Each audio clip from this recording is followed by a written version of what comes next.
સ્થાનિક સ્વરાજ્યની ચૂંટણીને લઈને આપે ડોર ટુ ડોર પ્રચાર શરૂ કર્યો છે। સુરતમાં ઉમેદવારોના નામ જાહેર થયાની સાથે જ સોસાયટીઓમાં પ્રચારની શરૂઆત કરવામાં આવી। અત્યાર સુધી 5000 ઉમેદવારોના નામ જાહેર કરી દેવાયા છે અને ચૂંટણી મેદાનમાં છે। ડોર ટુ ડોર પ્રચારમાં આપને પ્રજા તરફથી સમર્થન મળી રહ્યું છે।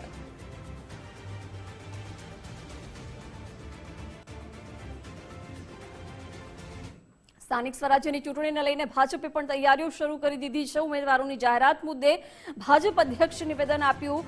જગદીશ વિશ્વકર્માએ કહ્યું કે સ્થાનિક સ્વરાજ્યની ચૂંટણી માટે બ્યુગલ વાગી ચૂક્યું છે। નિરીક્ષકોએ સેન્સ પ્રક્રિયા પૂર્ણ કરી છે। ચૂંટણી સમિતિની બેઠક મળશે, ત્યારબાદ ઉમેદવારોની જાહેરાત કરવામાં આવશે તેમ જણાવ્યું।